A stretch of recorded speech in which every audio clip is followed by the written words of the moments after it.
Good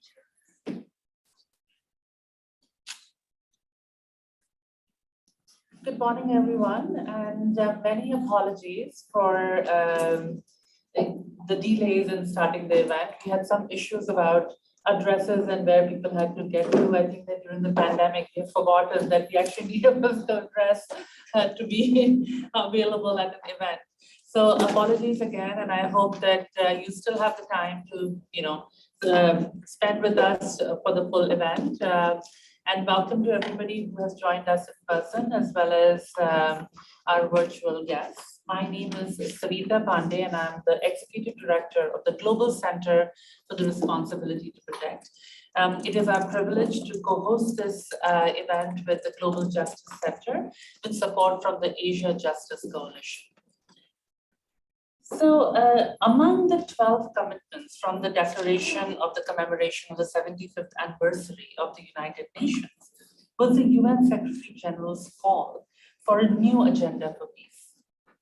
Third is an opportunity to revisit the UN Charter's founding pledge to prevent war. The new agenda could be an opportunity to recalibrate multilateral approaches to conflict prevention and resolution, as well as to promote human rights and gender equality. The case of Myanmar presents an opportunity for us to examine where the multilateral approaches to peace have failed in the past, particularly with regards to commissioning of mass atrocity crimes. Following the so-called clearance operations in Rakhine State and the genocide of the Rohingya in 2017, the UN released a report by Gerd Rosenthal that documented the UN's systematic failure in Myanmar from 2010 to 2018.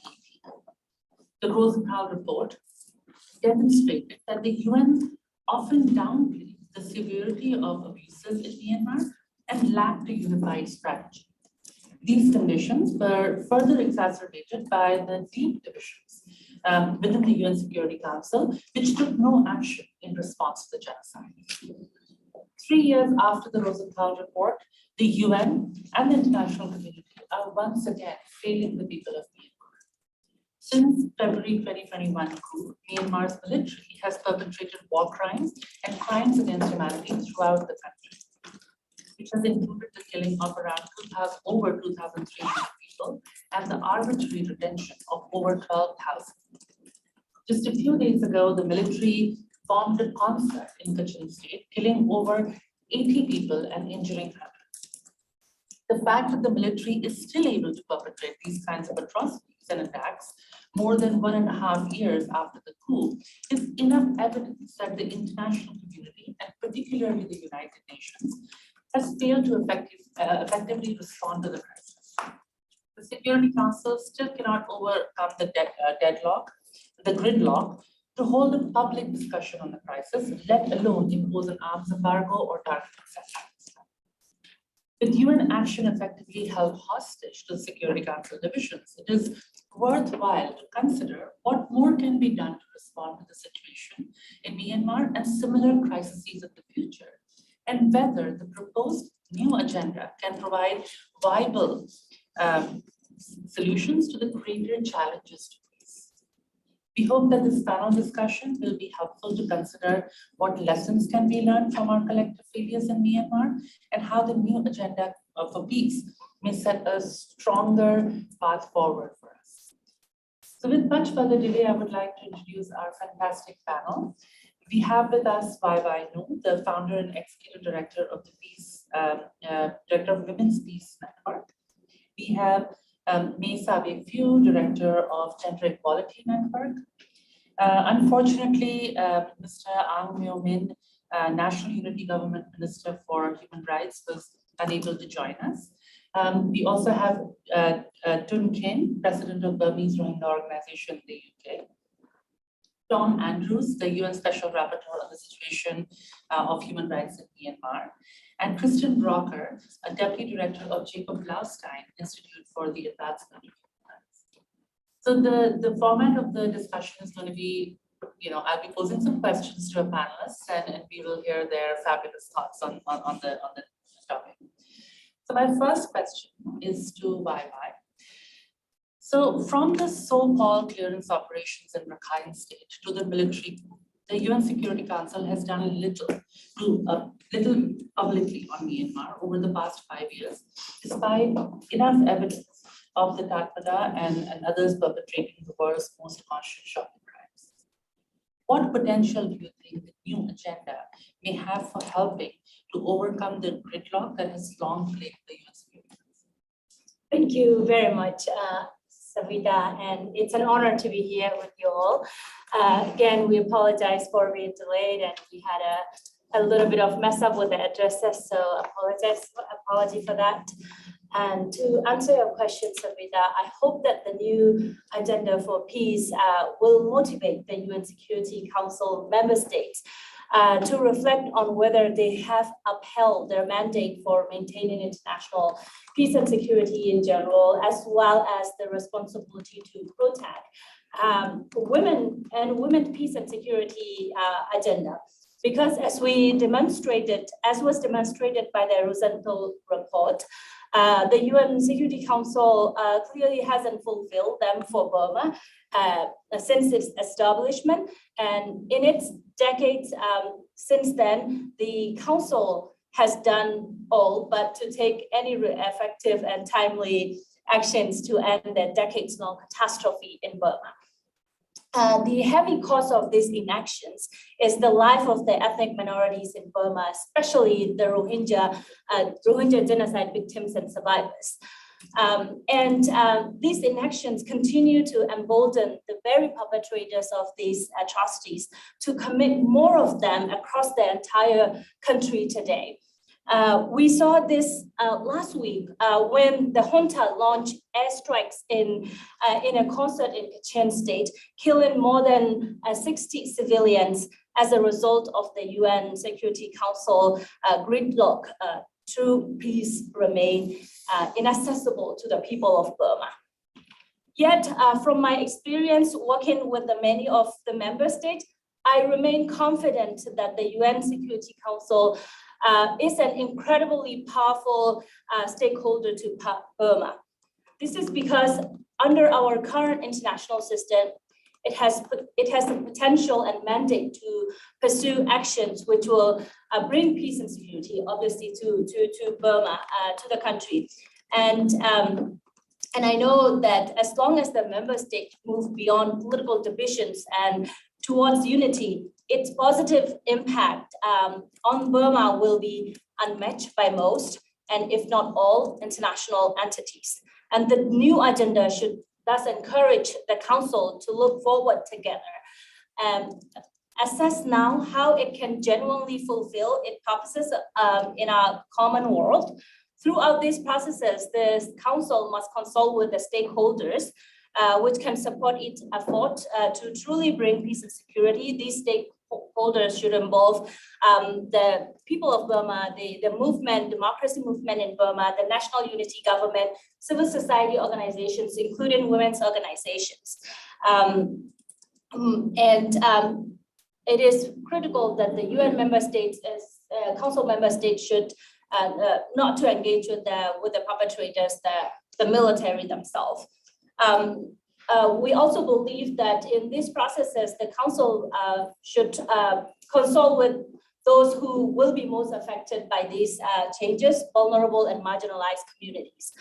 It's essential for member states to meaningfully engage with Rohingya, who have been long excluded in many central discussions related to Burma.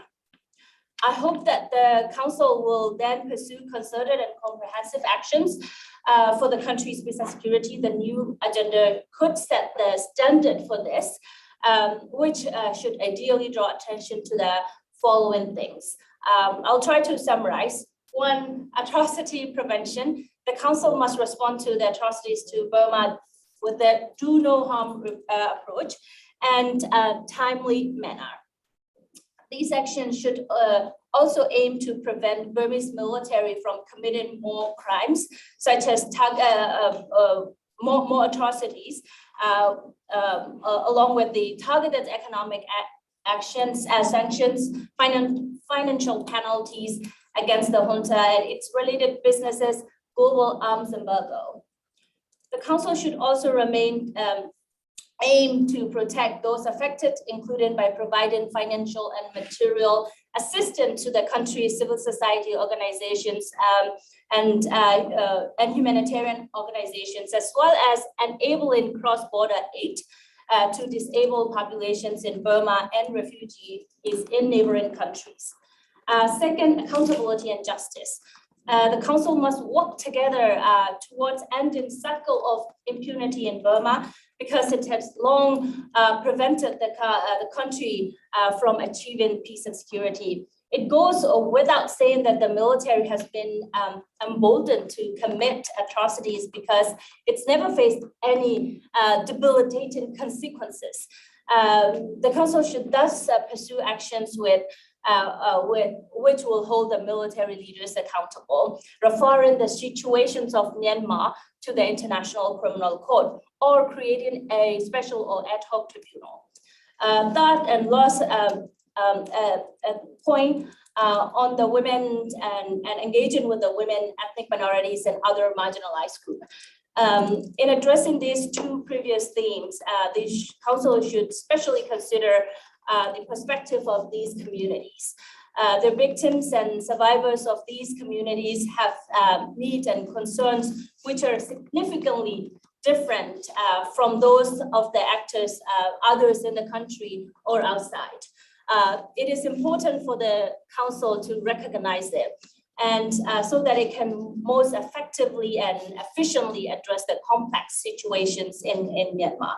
I'll stop here. Happy to answer any questions later on.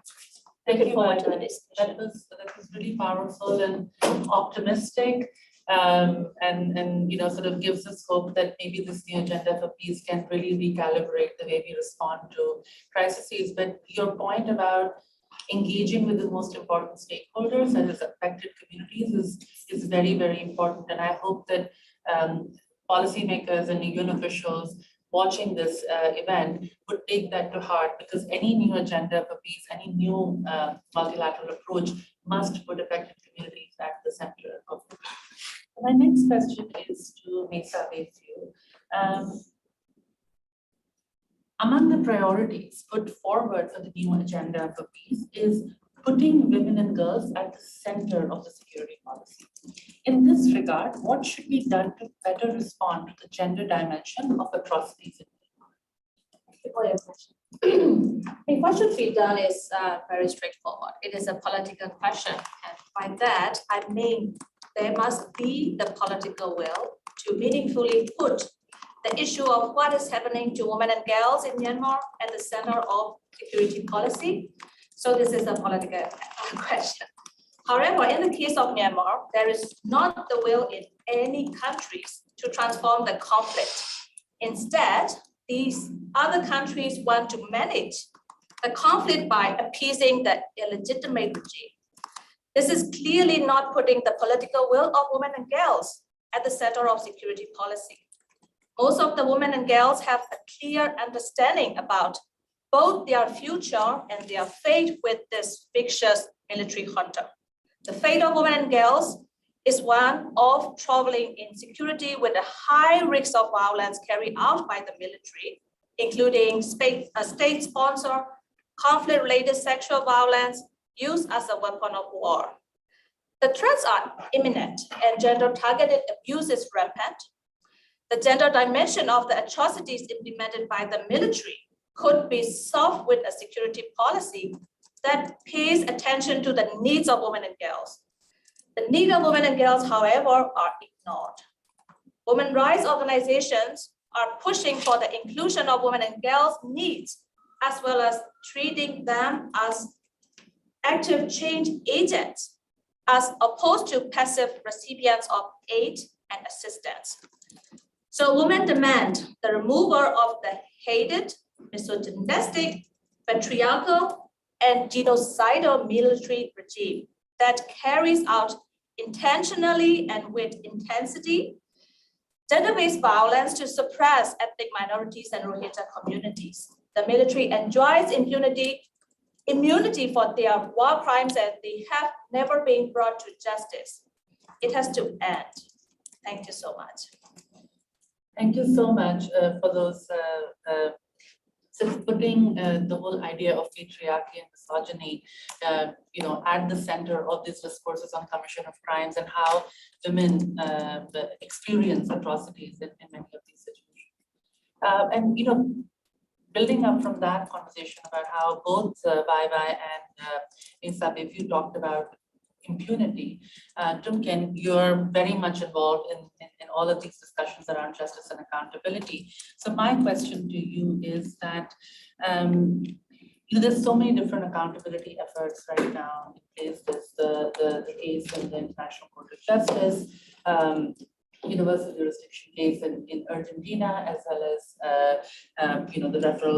the investigation at the ICC. So why are these accountability efforts so important at this moment, and how can the international community better support such initiatives going forward? Thank you very much for having me here. It's a great honor to see all of you. First thing, when we talk accountability, we always talk to end military impunity, to end the cycle of atrocity crimes, genocide, war crimes. We've been advocating to support justice efforts for many years, especially the international community well aware, 2017, how Burmese military brutality against Rohingya population. A million people fled from Burma to Bangladesh. Thousands of Rohingya women were raped, sexual violence, and others. Thanks to Gambia, they filed a case, International Court of Justice, that is very welcoming, and that trial is moving forward. And after that, we have seen, after the hearing, that provisional measures, the order. But one thing is that still we have not seen anything from Security Council, that the provisional measures violated, the reporting is submitted to the ICC from both sides as a victims. We do not know about what are the reports. Anyhow, our organization, we do every 6 months reporting what's happening ongoing genocide in our country. After the military coup situation got much worse and humanitarian aid being blocked, many Rohingya fleeing by boat from Arkhana state. We can see every day in the news that how unbearable situation has been created for the Rohingya people. And even yesterday, even the day before, 2 days ago, many Rohingyas were arrested. Mostly they are women. They're not feeling safety. And the other thing, we all aware that Rakhine, Arkan army and Burmese military, they fight in Rohingya already middle of the village, and which Rohingya villages should not be used as a battleground. So these things need to be reported. I mean, what ICJ reporting by the Burma, and also that Gambia legal team, whatever, we need to Security Council, they should get this report, and because now Rohingya people are asking, why provisional measures already ordered, and still we are facing genocide. In already 2 years now, continue reporting, but the people of the Rohingya people, 600,000 their life. If you move over after 2021, how justice accountability efforts are important is, we have seen Sagaing division. We have seen last 3 days ago, Kachin concert was bombed, innocent people. And why they are doing it? One question is, international community has to do more for the justice effort. So, upcoming resolution, UN Security Council, we had that drafting that ICC referral is very important.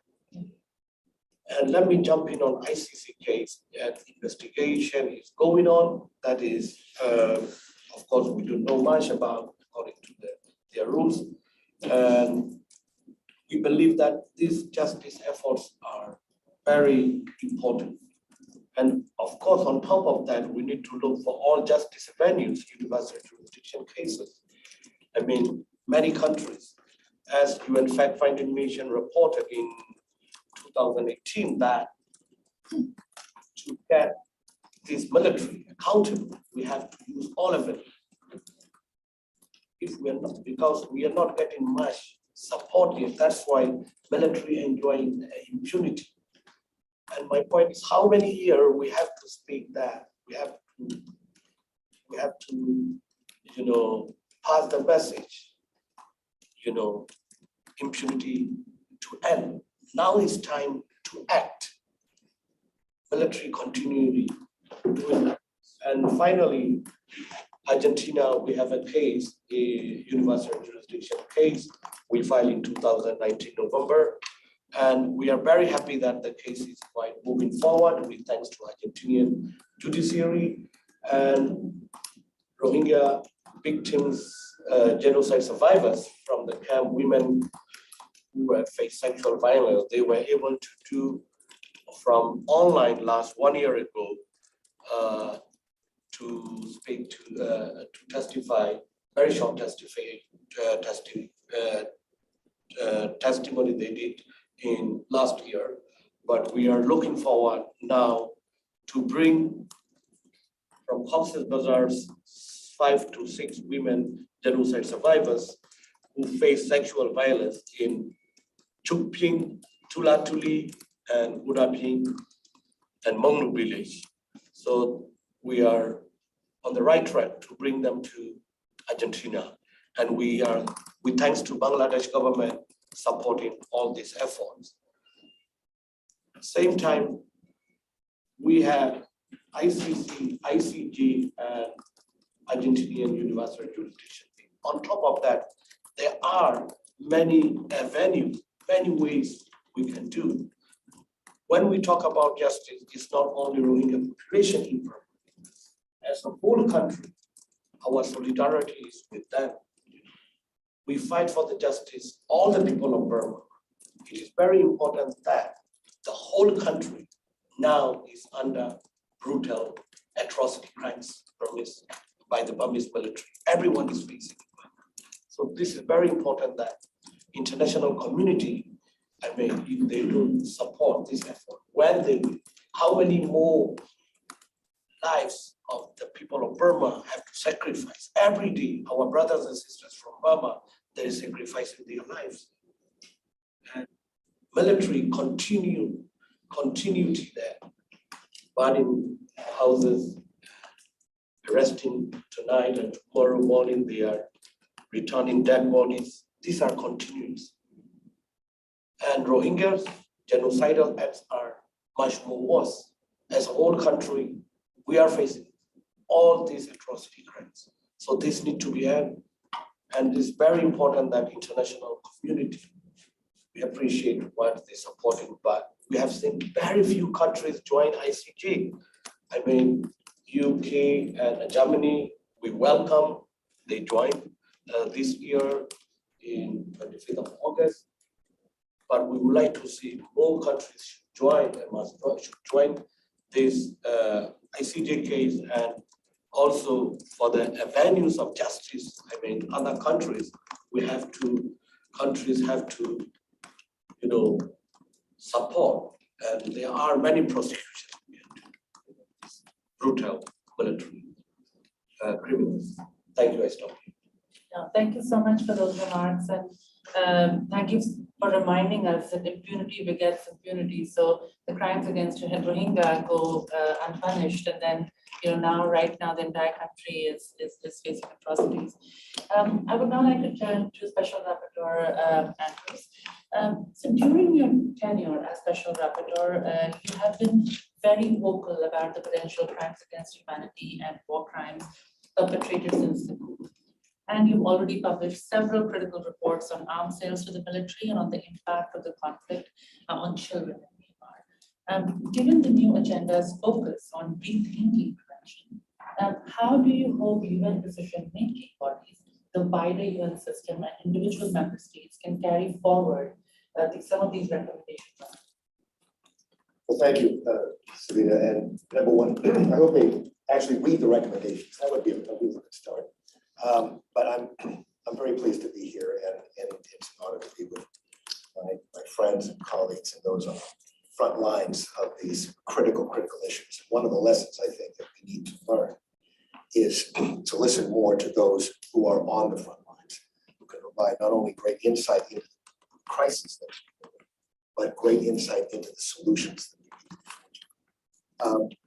You know, as I made my way around the UN this week, you know, it occurred to me that one of the prices of major conflict that the agenda addresses, such as the invasion of Ukraine by Russia, one of the consequences is the shadow that that crisis casts on the growing escalating crisis going on in Myanmar.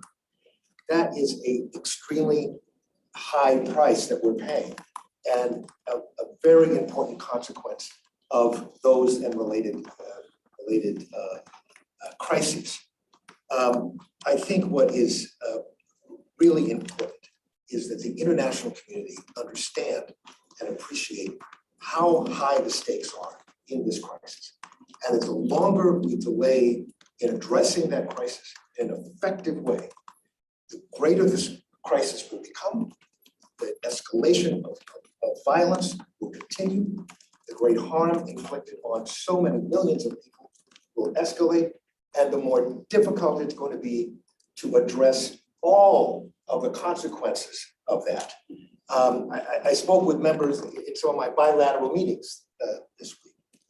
I was heartened by the fact that some delegations were aware of the brutality of this junta, and they were aware of how this human rights crisis is driving an escalating humanitarian crisis in the country, and that in turn is driving people literally running for their lives over the border, which is creating another crisis of those countries forcing back desperate people into conflict areas, or desperate people into situations where they almost certainly face torture and face death. If you want to address the growing regional crisis that's being fueled by this catastrophe in Myanmar, you address the catastrophe.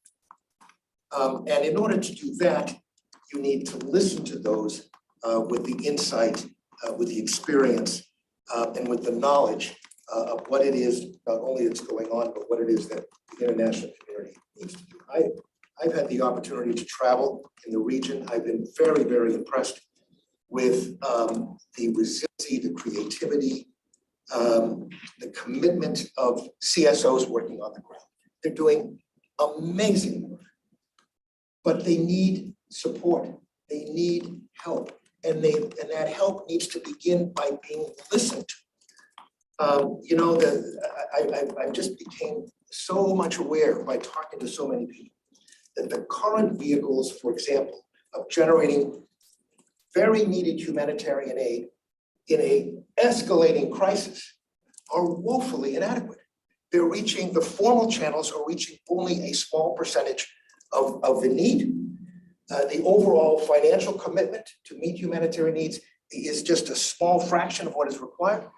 And you have this network of CSOs with the knowledge of the country and the incredible ability to get resources to exactly where they need to go as quickly as possible. And they're being ignored, and they're being under-resourced, and they're not being listened to or respected.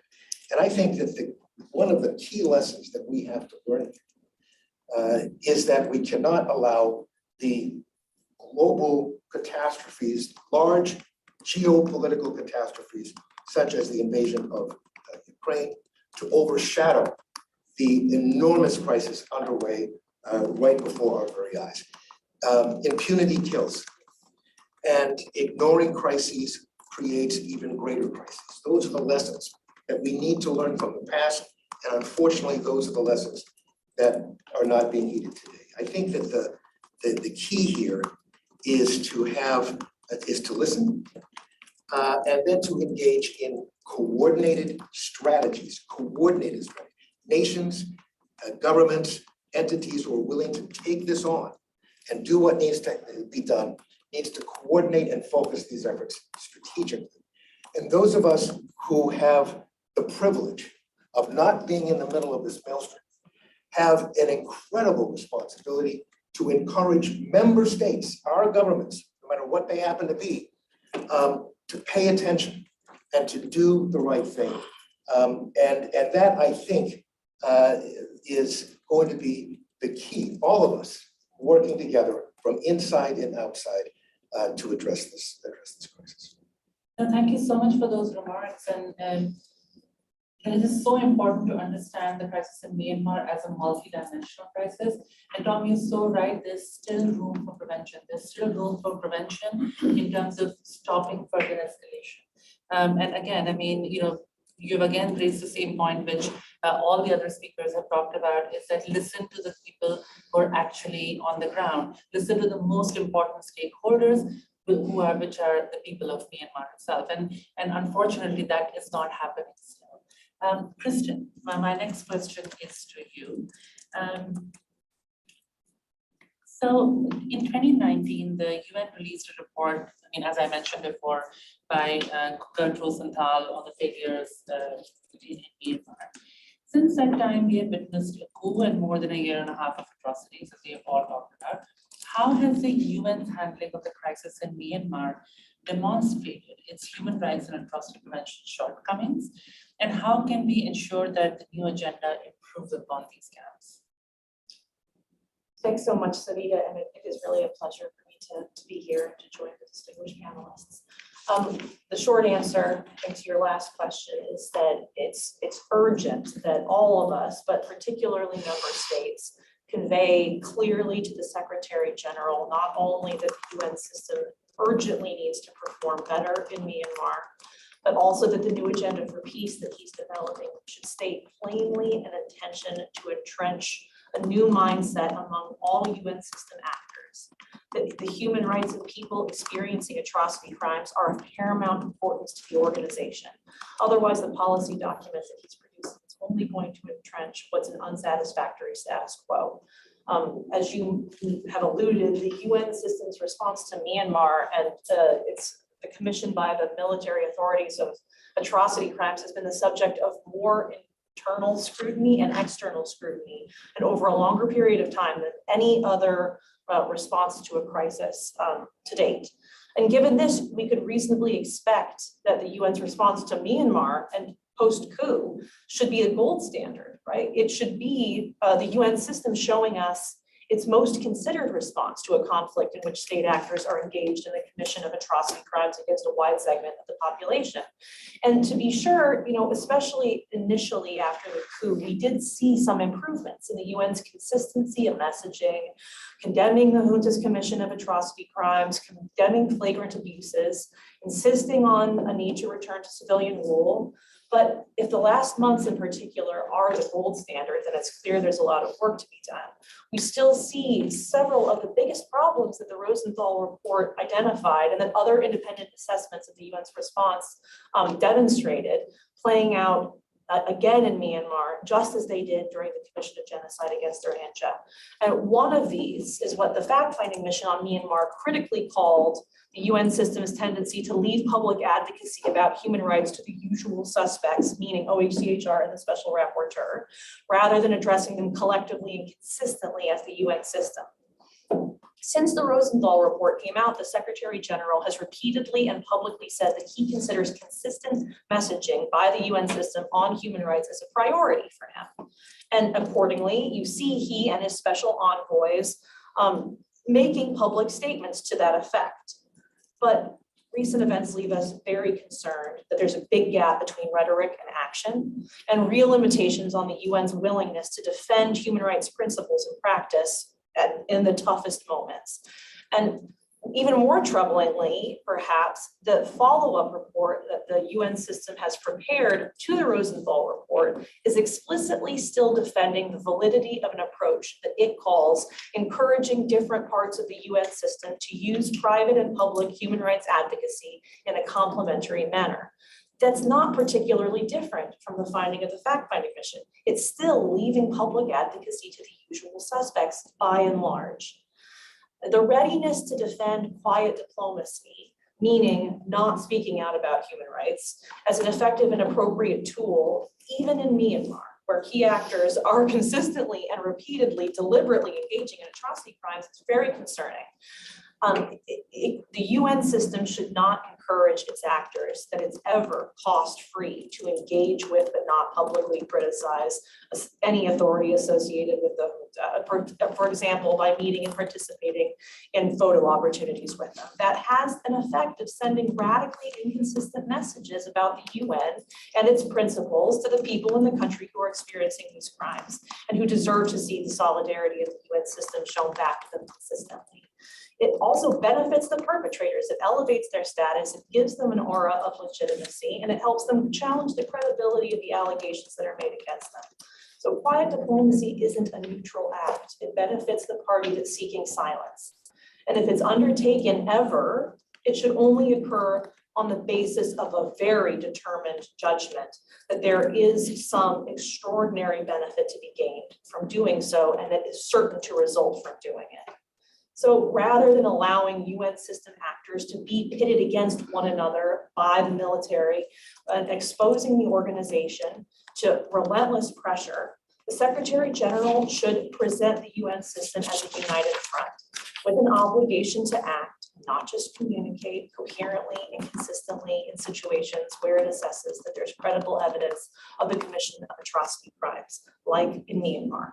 And the new agenda for peace could do this at least by explicitly stating that every UN system actor engaged in situations like this has a fundamental responsibility to ensure that its actions in no way contribute to or facilitate the commission of atrocity crimes or associate the UN publicly with perpetrators of such acts. It's do no harm, just not as articulately, right? And just a second point is that there's a failure, as far as I can see, by the Secretary General to really insist that respect for human rights is a system-wide priority that is not diminished by the imperative to deliver humanitarian aid.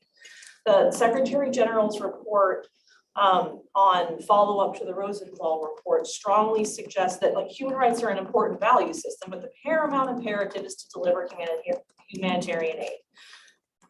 That is important.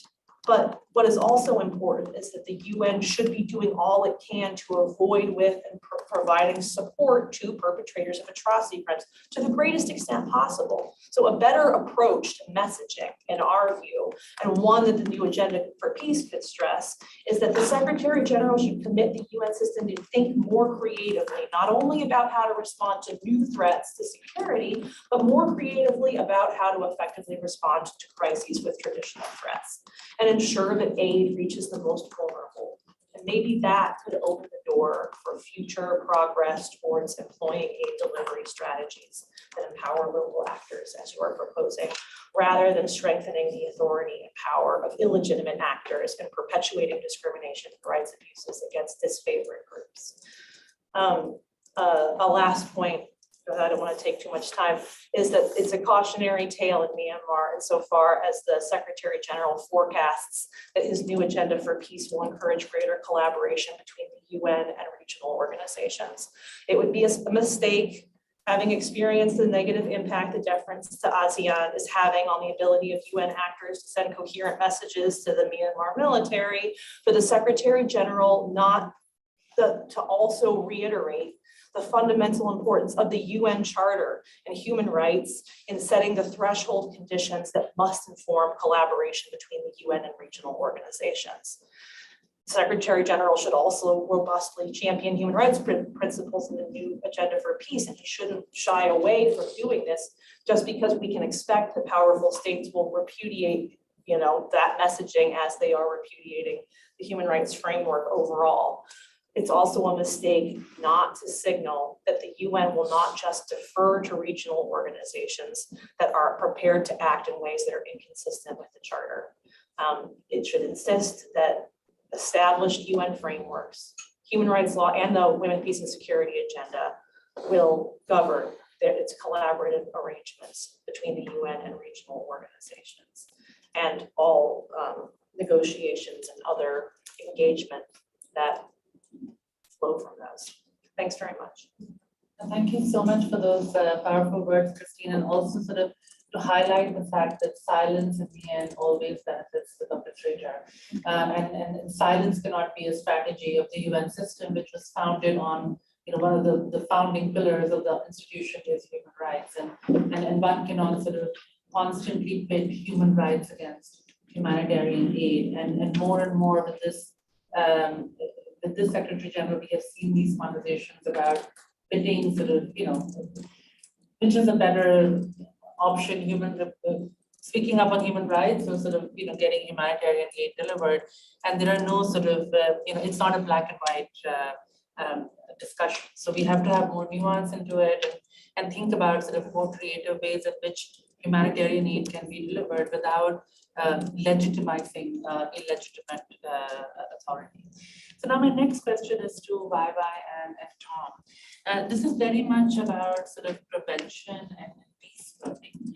And given sort of, you know, how much early warning we had around Myanmar for the Rohingya genocide, so how do you suggest states and the UN learn from what has happened in Myanmar, and in ensuring that prevention and peace building efforts target those most impacted by the risk of atrocity?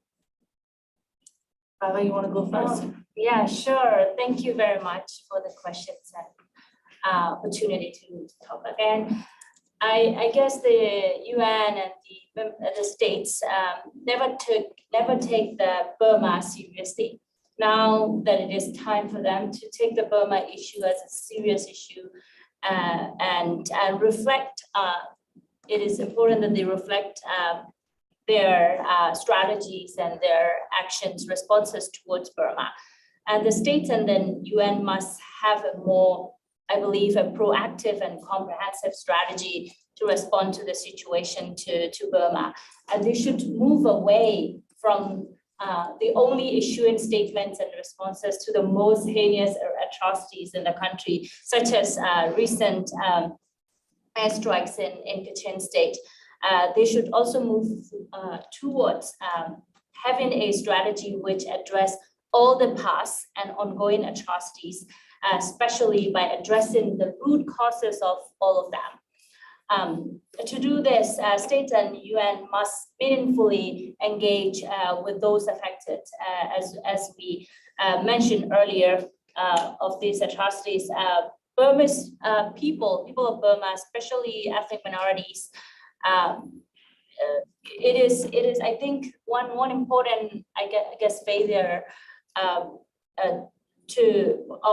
the international community in response to the Burma situation is, in addition to lack of understanding of the ground reality, also lack of understanding of the complexity within the country and dynamic inside the country, including of its ethnic diversity and political diversity. So it is important that they understand and engage with all of these communities, because the failure to do so, again in the past, reflecting the past 10 years, it is not just that they fail to engage with the different communities and try to understand the reality on the ground, but also listen to wrong people. They have to listen to the wrong people and consult with the military in the past, and military's proxy and their so-called think tanks. And this is a disaster. This brought us to the disastrous result, right? So I think this approach has to change. And therefore they basically fail to take preventive measures and fail to deploy the timely responses. and failed to have a leaderships on Burma. So and now the fact that they are staying behind the ASEAN 5-point consensus, as Christine was mentioning, expecting the regional organization, which has no capability to address such a serious crisis in Burma, relying on them, staying behind on them, and UN organizations basically engaging with the junta's entities. All of these, all of this shows that how the response has never changed and is not changing. So I think this is really important that they see this issue seriously. There's a serious failure to the Burma issue, and now by having that, I think, principle and reflective approach, the international community is it's important that international community does not play in the junta's game to gain the legitimacy. Specifically, like the international community and UN agency should not recognize or legitimize or engage with the junta's upcoming elections and various other efforts to gain legitimacy internally and externally. And also, these organizations must not accept or help the junta's Rohingya repatriations from Burma, which does not guarantee any voluntary, safe, or dignified returns, but a mere attempt to decrease pressure and somehow attempt to convince the court that as if they are implementing provisional measure while they continue to prosecute Rohingya with in a more severe discriminatory policies and practices in Rakhine State. Instead of this, and I think as we have already discussed about it earlier, not only reflecting on the situations, how they have responded and having a principle and right approach, but also basically taking the country's people seriously, taking their voices seriously, listening to them and engaging with the civil society actors, political leaders in the country, because we have our in-depth knowledge about the situations as well as the strategy and solutions for our own country.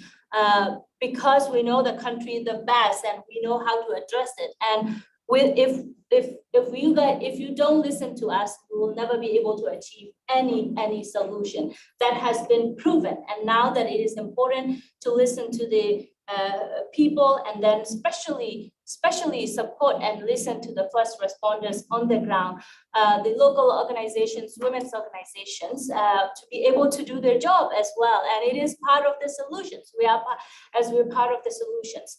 And lastly, again, once again, highlighting the need to support the refugees and IDPs and helping them for have a meaningful repatriations or rehabilitations and peace building effort in the future.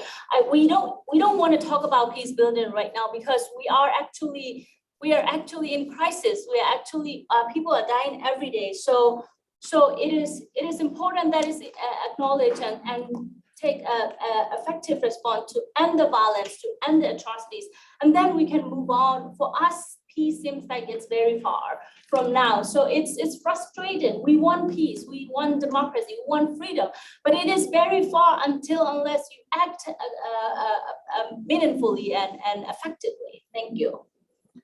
Thank you so much, Vai. And again, I mean, all your points have underscored the fact that, the new agenda for peace, governments and the UN constantly have this rhetoric around engaging with society, engaging with women's groups, and they actually have to do it. Yeah. For meaningful peace to come about, you actually have to listen to non-traditional actors, like people of the country, rather than just the government and government or think tanks. That's such an important point, Tom. I think if we're going to prevent, we need to draw links. And there is a direct link between human rights and humanitarian crises. If the atrocities that we're seeing that are being committed in the country, targeting of particularly vulnerable groups, human rights violations are driving this humanitarian crisis. So you can't solve the humanitarian crisis unless you draw the link to the human rights crisis. And this is just critically important. There are key other links that we've talked about. The link with women and girls. And the link is because we do not listen to women and girls. You see in this crisis, the human rights and humanitarian crisis, women are being disproportionately impacted by this crisis. And the gains that were made before the coup are being destroyed before our very eyes. That is a huge price that is being paid. Another community that is ignored and is suffering great consequences is the disability community. They're invisible. And because of this, and because we're not partnering with the disability community and engaging disability rights leaders, as opposed to objects of charity, you have a community that is being significantly impacted by this crisis. When these villages are attacked, homes are burned to the ground, disabled people are extremely vulnerable. It's very difficult for many to get out, for many to be even aware that the crisis is looming. And because we are not drawing the link between important communities such as the disability community, the human rights crisis and the humanitarian crisis, lives are being lost and the catastrophe is continuing to accelerate to a horrific level. Other links, and we can talk about a lot of links, but the link of this, the junta needs three things to sustain itself. It needs money, it needs weapons, and it needs legitimacy. And we can see right now the orchestration, that's the groundwork being laid for this orchestrated farce that the junta is going to try to convince the world is an election.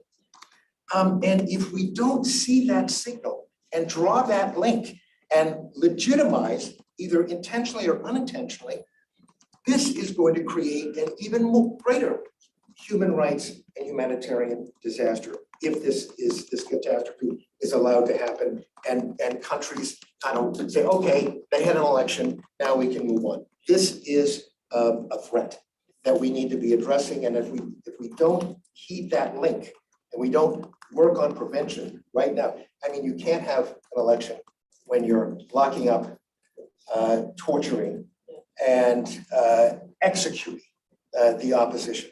And no group, either a public group, a government, or any kind of private group should be able to get away with in any way legitimizing this, including through the provision of support and assistance to what is clearly going to be a farce. So I think the key to prevention is, again, listening, as we're saying, particularly to those groups that are inordinately, greatly impacted, draw the link between the humanitarian crisis and the human rights crisis, and that we understand the linkage with signals that we can see before our very eyes as we speak, and the consequences of ignoring those signals going into the future.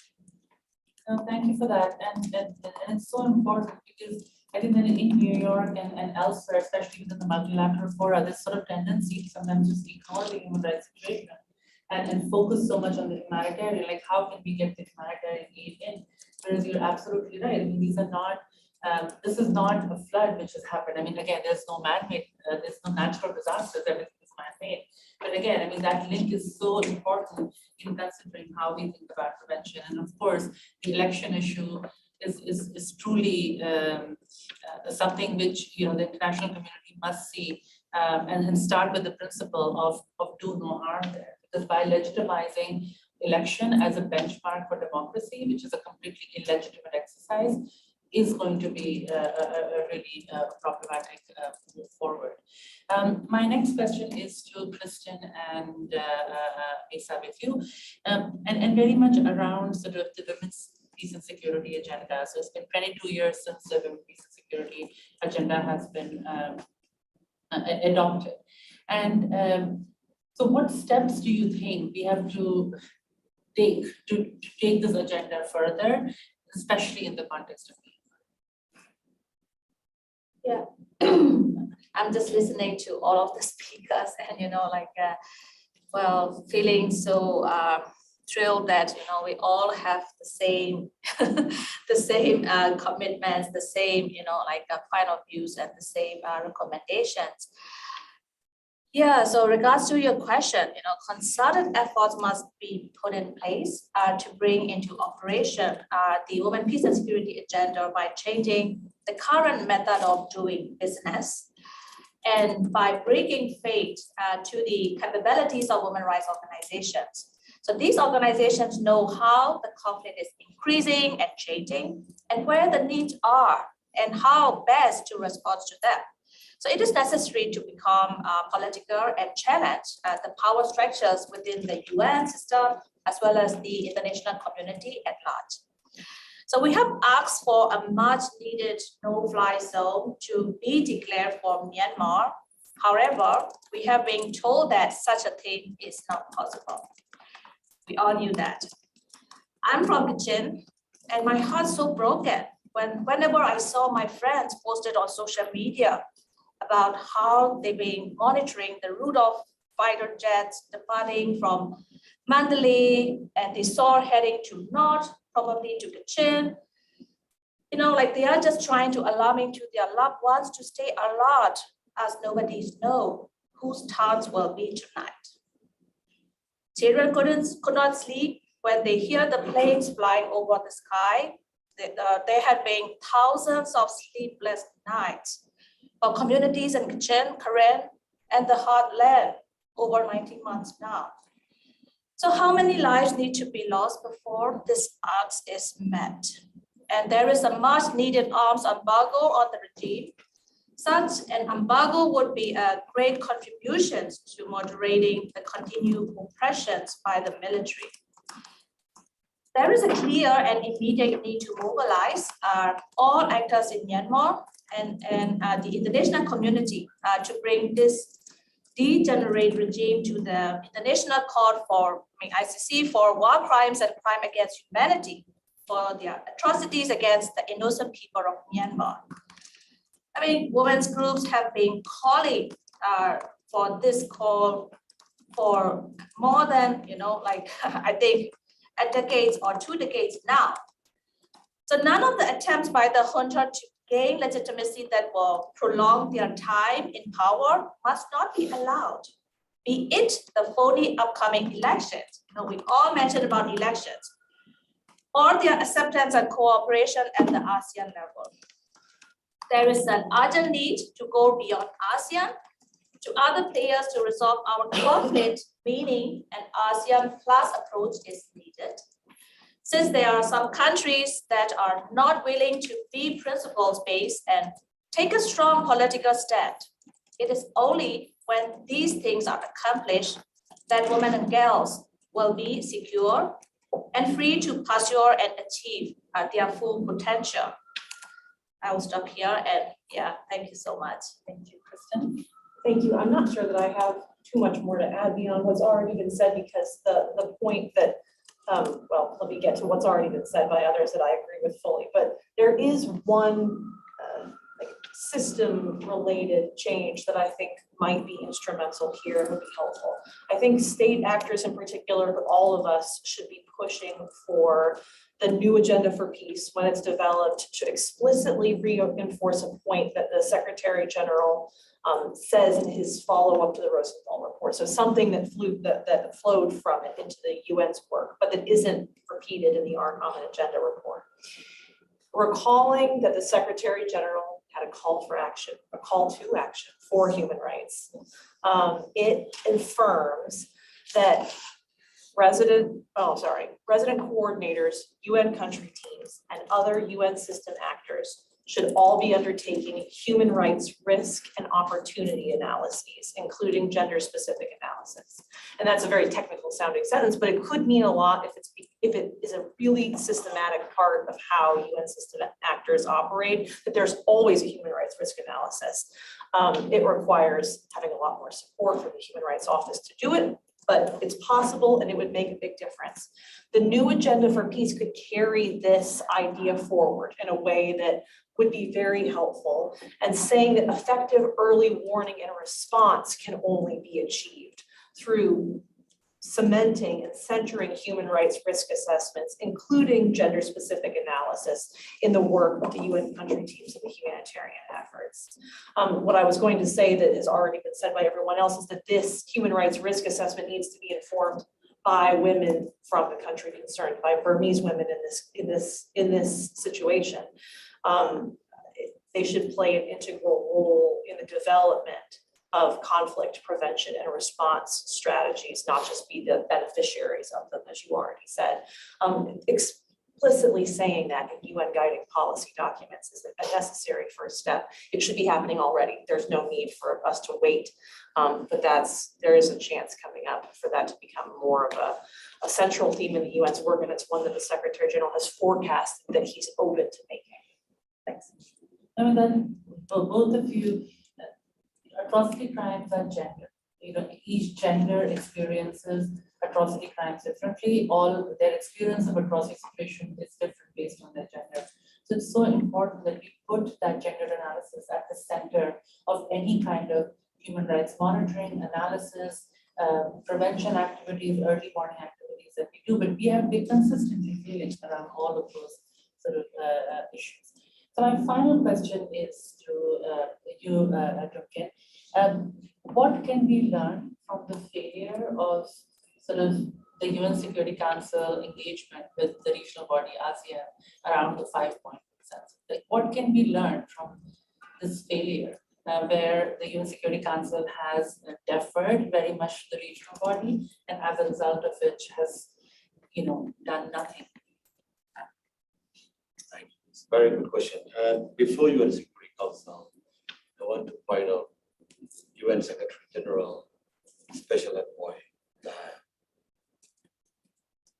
the situation as possibly mentioned and how we mentioned it, how seriousness, how atrocity crimes are perpetrated every day here in the country. UN Secretary General should visit to Burma, and US Secretary General should mobilize other countries to listen. If the Security Council want to find UN Special Envoy, it's not working. Of course, initially he should try. This is time now. Instead of UN Special Envoy visit to Burma, or dealing, UN Secretary General have to take serious steps to this. Secondly, UN Security Council, there is always Russia and China veto.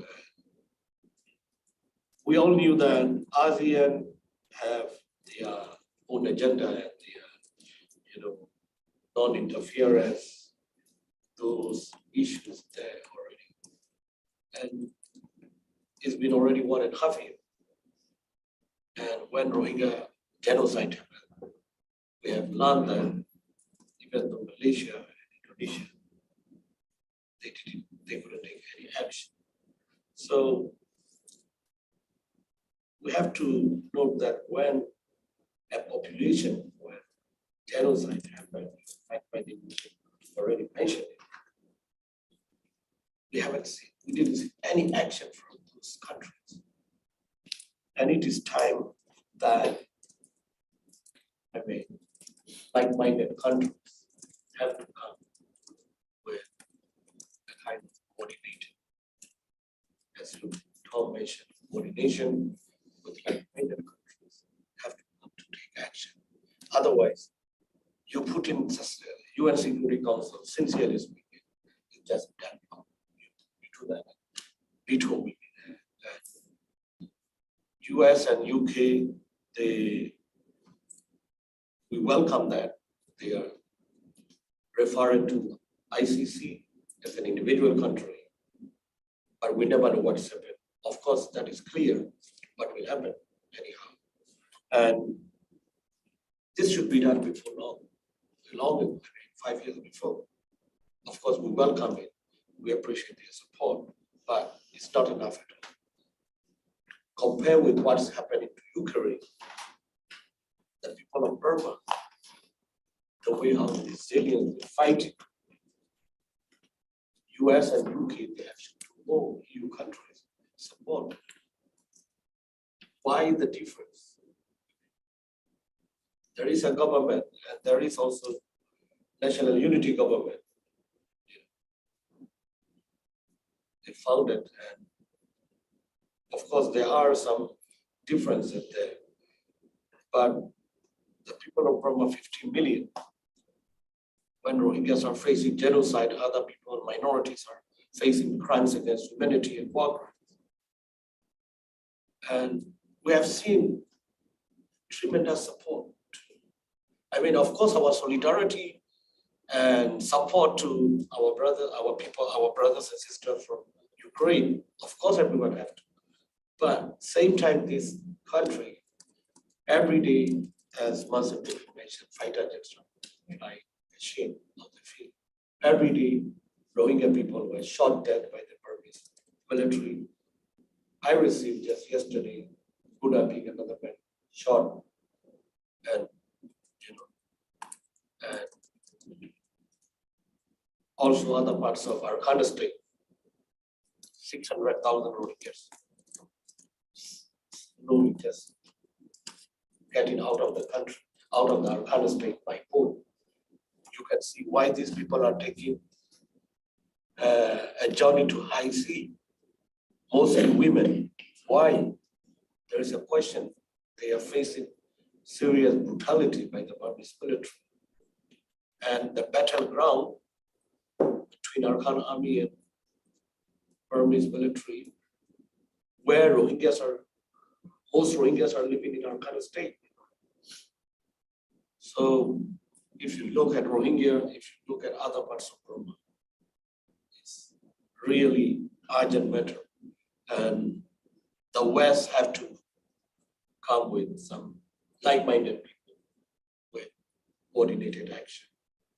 Otherwise, we can come and speak like today, and after 1 year, we can come and speak again here, but there wouldn't be any fruitful.